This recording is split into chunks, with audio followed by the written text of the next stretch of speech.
Real Madrid কি সত্যি আর্সেনালকে bit করে সেমিফাইনালের জন্য কোয়ালিফাই করতে পারবে? আপনার কি মনে হয়? এই মৌসুমে রিয়াল মাদ্রিদের যে পারফরমেন্স, সেই পারফরমেন্সটা তো কেমন জানি মনে হচ্ছে আর্সেনালকে বিট করতে পারবে না।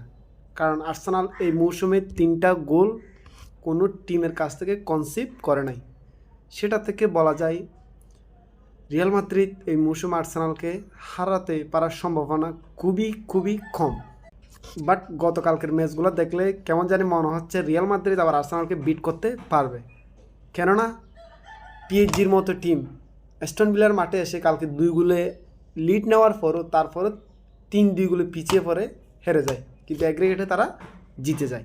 সেমভাবে বার্সেলোনা আর ডটমুন্ডের ম্যাচটাও সেমভাবে নাটকীয়ভাবে ফার্স্ট লেগের ফলাফলের কারণে বার্সেলোনা কোয়ালিফাই করে যায়। এমবাপ্পে, ভিনিসিয়াস, রদ্রিগো যদি তাদের নিজ খেলাটা চালিয়ে যেতে পারে এবং ডিফেন্ডাররা যদি বড় ধরনের মিস্টেক না করে, তাহলে রিয়াল মাদ্রিদ কেন কোয়ালিফাই করবে না বলেন? তারা তো সান্তিয়াগো বার্নাব্যুতে এর আগেও অনেক বড় টিমের সাথে কামব্যাক করে, সেটা আমাদেরকে বিশেষ করে ম্যান সিটির যখন একদম প্রাইম টাইম, ম্যান সিটি যখন দাপটে ছিল সেই মৌসুমে রদ্রিগোর ওই যে লাস্ট 2-3 মিনিটে 2 গোলের একটা কি বলা যায় এনার্জেটিক পারফরমেন্সের কারণে যে ম্যান সিটিকে বিট করে তারা সেই মৌসুমে চ্যাম্পিয়ন্স লিগ জিতেছিল। এখানে নতুন করে বলার কিছু নেই।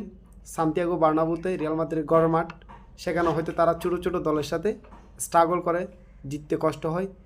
ভ্যালেন্সিয়ার মতো টিমের কাছ থেকে হেরে যায়, লেগানেসের সাথে তারা হয়তো কষ্টার্জিত জয় পায়। কিন্তু যখন চ্যাম্পিয়ন্স লিগ চলে আসে তখন রিয়াল মাদ্রিদকে আপনি কীভাবে বর্ণনা করবেন, কীভাবে ডিসাইড করবেন যে রিয়াল মাদ্রিদ যে কামব্যাক করতে পারবে না?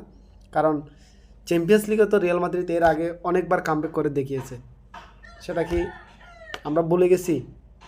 তো রিয়াল মাদ্রিদের জন্য শুভকামনা রইল।